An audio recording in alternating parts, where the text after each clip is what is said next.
By about 4 or 5 boat lengths. Whoa.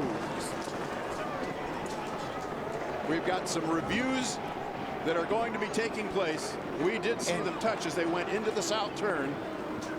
Yes, we called it. They did touch. I'm not a referee, but to me it looked like a racing incident. It didn't look like anybody was really trying to get an advantage. It's just two guys racing hard. They came together.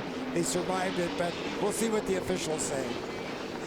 Well, I am just tired of watching these guys. You know, you're tired, and I'm glad it wasn't me because I know what it's like out there. And you can, if you look at the Alberto boat there, it looks like he's got some damage.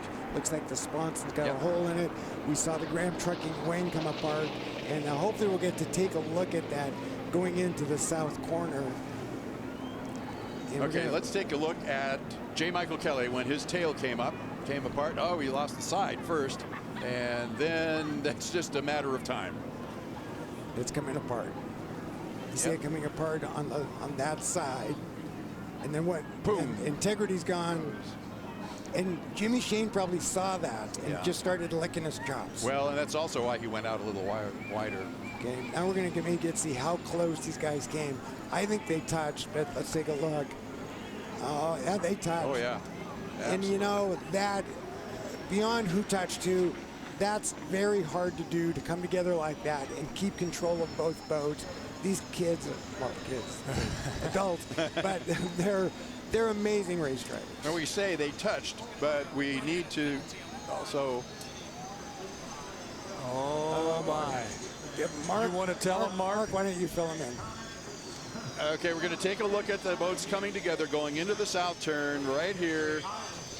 They're going to touch right there.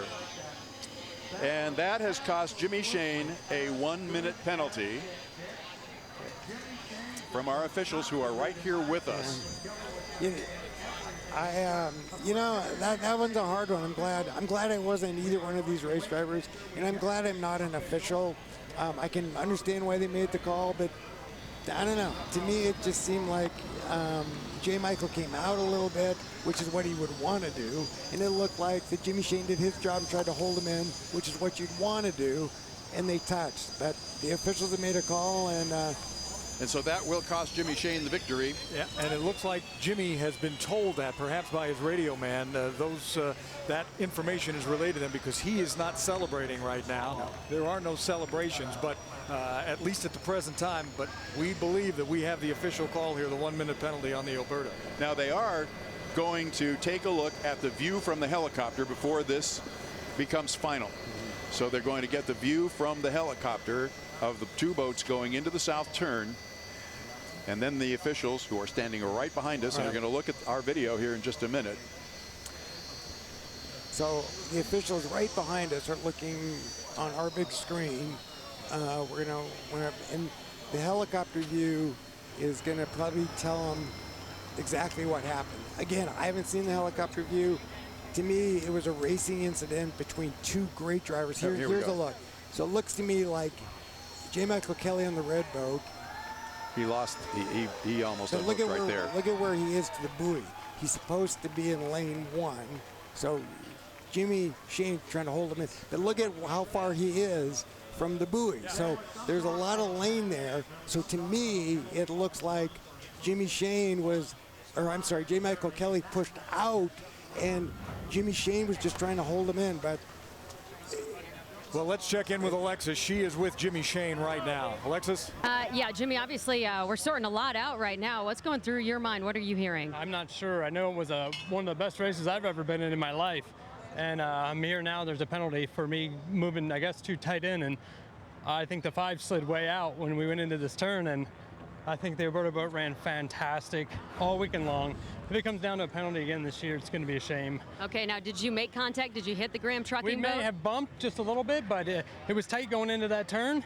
I left him a lane and a half. I don't see how I could have an encroachment penalty if I leave him a lane and a half going into the corner. So we'll have to sort out, see how things are going. But I see all those guys over there cheering, so I guess they won. And very unfortunate for the Alberta boat. Great race for the fans.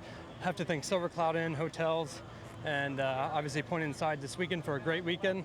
I think we're coming out of here points leaders no matter what happens in this final. and that's exactly where we want to be. Okay, don't go too far, Jimmy. We may be talking to you again here. Back to you guys. All right, Alexis. Well, the penalty chip does stand, and you explain because you've talked to all the officials. Yeah, Steve David came to me, and I showed you the room between the buoy and where J. Michael Kelly was. But they told me from the helicopter he had established lane 2, not lane 1. So he's entitled to stay out there away from the buoy. Let's go down to Chris Francis. I think he's got a very happy winner. He does. They're celebrating down here, and that could be 2 straight Seafair Albert Lee Cups, and that was one heck of a race. Best race you've ever been in?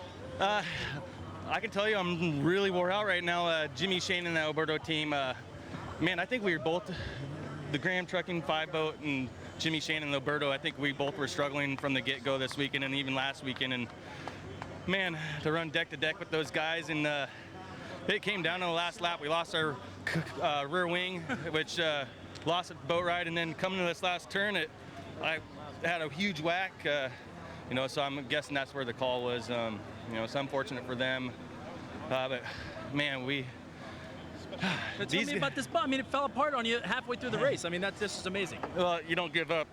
Last weekend, we lost the Gold Cup. We were in first place, and you know, Jimmy and Shane got by us on the last lap, and you know, this time it was one of those things. I wasn't gonna back off, and the boat was falling apart, and we did what we could, and you know, it's 2 years in a row in front of my hometown, my sponsor, my family and friends, co-workers. You know, it's pretty special. You know, grew up my whole life wanting to do this, and to actually get an opportunity to race an unlimited hydroplane, you know, it's pretty special. There's so many guys out there that will never get this opportunity, and you know, it's just, I'm very grateful and I'm living a dream. Tell me a little bit about that final turn, because we just looked at the replay.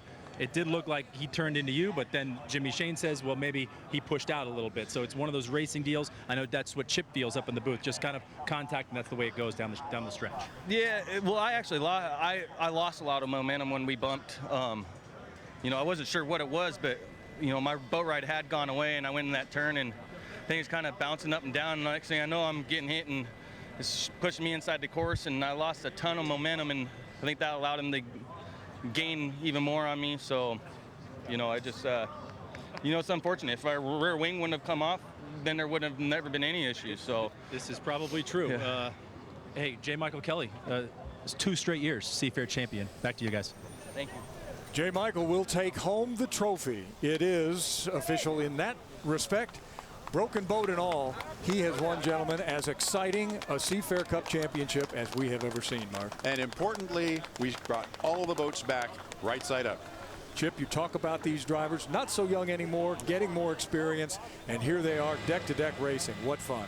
There's more talent in the pit area right now in the driver ranks than I've ever seen. These kids, I quit saying that. These young men are amazingly skilled and talented, and they put on a great show for us. Thank you.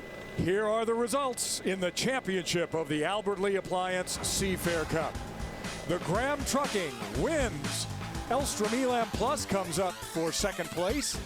The Les Schwab Team Red Dot picks up third. Home Street Bank, Dalton Industries, the Alberto after its penalty, and Graham Trucking after its penalty. Those are the results. You have it. A 2015 champion in the final of the Albert Lee Appliance Seafair Cup.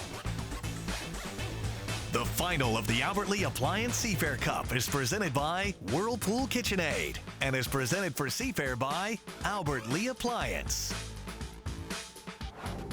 The Geico fastest lap goes to J. Michael Kelly and the Graham Trucking. The fastest lap for the championship race of the Albert Lee Appliance Seafair Cup. And congratulations to our champion, JMK, J. Michael Kelly and the Graham Trucking and their whole team, minus a wing. That's your photo finish presented by Muckleshoot Casino, the biggest and best in the Northwest. Well, at times it has been controversial. It has certainly been competitive, and now we have crowned a winner. It is J. Michael Kelly in the Graham Trucking boat, and another Seafair weekend comes to a terrific end. Gentlemen, Mark, great job. Chip, as always, thank you. What do you say we come back next year and do it all again? I'll come back. I'm ready. Tomorrow? Tomorrow. That sounds good to me. It has been quite a weekend of racing. We have crowned champions in F1 tunnel boats and now in the H1 Unlimited Series, and it is for the second year in a row, J. Michael Kelly winning the Appliance Seafair Cup. It has just been a great Albert Lee Seafair Cup championship. Thanks so much to Chip, to Mark, to Monique Minglavin, and a cast of thousands who brought you this race today. We're going to send it to KIRO 7 Eyewitness News for more Seafair coverage. Lindsey Sheldon and John Nicely.